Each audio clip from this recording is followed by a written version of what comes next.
জানেন তো, একবার তারাপীঠের একটি দেয়ালের চিত্রপট থেকে একটি বামদেবের বাণী আমার চোখে পড়ে। বাণীটা ঠিক এরকম: শ্রী শ্রী বামদেব বলছেন, শুধু মুখে মুখে তারা তারাই নয়, মনেতেও তারা যেন ফুটে ওঠে। ঠিক এই বাণীটির রেশ ধরে যদি আমি শ্রী শ্রী ঠাকুর অনুকূল চন্দ্রের জীবনাদর্শ দেখি, তার জীবন লীলায় বেশ কয়েকটি ঘটনা এরকম উঠে আসে। শ্রী শ্রী ঠাকুরও একবার কৃপা করে বলেছিলেন যে আমার আশেপাশেও বহু মশামাছিও ভিন ভিন করে, কই তাদের মধ্যে আমি তো ফুটে উঠছি না। ঠিক বর্তমান সৎসঙ্গী জগতে আমাদের মধ্যেও ঠিক এমন অবস্থাই ঘটতে চলেছে। আমরা বহু মানুষ আছি, বহুজন আছি যারা সৎসঙ্গে আছে, সৎসঙ্গের সঙ্গে ওতপ্রোতভাবে জড়িত। ঠাকুর বাড়ি যাই, ঠাকুরের নীতি আদেশ মেনে চলার চেষ্টা করছি। কেউ গান গাইতে ভালোবাসি, কেউ নাচ দেখাতে ভালোবাসি, কেউ ঠাকুরের আলোচনা করতে ভালোবাসি, আবার কেউ একটু লেখালেখি করতে ভালোবাসি। আবার এমনও মানুষ আছেন যারা পেছনে পেছনে পরচর্চা পরনিন্দা করতেও ভালোবাসছেন। কিন্তু দিনের শেষে আমরা কি ঠিক কতটা মানুষ হয়ে উঠতে পারছি?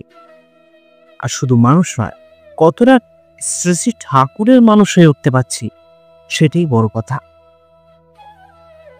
একটি ঘটনার কথা মনে পড়ে যায়। ঘটনাটি ঘটে, আপনারা অনেকেই নাম শুনবেন, রমন সাহাদা। অনেকেই হয়তো নাম শুনে থাকবেন।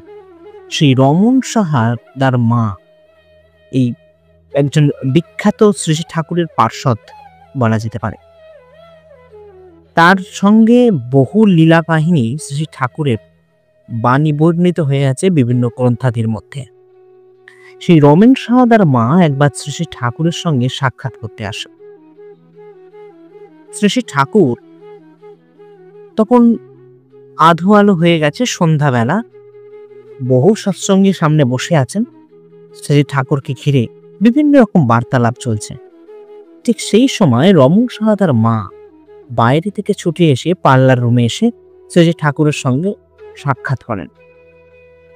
শ্রী শ্রী ঠাকুরকে তার বিভিন্ন কথা তিনি উজাড় করে বলতে থাকেন, বিভিন্ন দোষারোপ করতে থাকেন, ইত্যাদি ইত্যাদি। শ্রী ঠাকুর সব কথা উজ্জ্ব রেখে, সব কথা সরিয়ে দিয়ে তাকে বলে, হ্যাঁ রে রমণের মা, তুই খেতে বলো ভালোবাসিস না রে? রমন সাহাদার মা বলেন, আজ্ঞে ঠাকুর, ভালো তো বাসি, কিন্তু অর্থের অভাবে। শ্রী শ্রী ঠাকুর বলেন, বেশ, তাহলে মনি, আমি তোমাকে খাওয়াবো বটে। এবং সেই মতন আয়োজন করতে থাকেন। শ্রী শ্রী ঠাকুর, রমন সাহাদার মা সেই ঘর থেকে বেরিয়ে যাওয়ার পর অন্যান্য যারা বসেছিলেন সৎসঙ্গী গুরু ভাইরা তখন ঠাকুরকে বলেন, আচ্ছা ঠাকুর, আপনি ওনাকে খাওয়াবেন বললেন, কিন্তু এরকম তো আমাদের কাউকে বলেন না। সে ঠাকুর কোনো প্রশ্ন উত্তর দিলেন না, খালি বললেন তাকে খাওয়ানোর বন্দোবস্ত করা। যেমন কথা তেমন কাজ।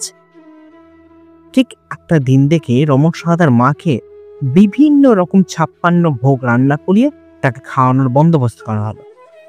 বিভিন্ন ভক্ত মানুষ সেখানে দেখতে হাজির হলো রমন সাহাদার মায়ের খাওয়াতে। ভক্তজনরা শেষে ঠাকুরের কাছে এসে বলল, ঠাকুর, রমনদার মা খাওয়া শুরু করছে, আপনি চলুন। ঠাকুর প্রথমটা যেতে রাজি হননি। তারপর বেশ কিছু ঠাকুরকে বারবার ধরে বলার পর ঠাকুর সেখানে যান এবং তার সঙ্গে যান পূজ্যপাদ শ্রী শ্রী বড়মা। ঠাকুর এবং বড়মা একটি তক্তপোষের ওপর দুজনে বসেন এবং রমন সাহাদার মা ঠিক তাদের সামনেই ওই 56 ভোগ খাওয়া শুরু করেন। শ্রী ঠাকুর বেশ কিছুক্ষণ থেকে তার দিকে তাকিয়ে থাকেন। দূর থেকে একজন ভক্ত দাদা রমন সাহাদার মাকে বলেন, আরে ও রমন সাহাদার মা, তুমি শ্রী শ্রী ঠাকুর তোমার দিকে তাকিয়ে আছেন, একবার দেখো। রমন সাহাদের মা ঠিক একইভাবে খেতে খেতে বলেন, আরে ঠাকুরকে পরে দেখব, এই খাবারগুলো পাবো কিনা তো পরে জানি না, আগে খাওয়াটা শেষ করিনি, তারপর না ঠাকুরকে দেখব।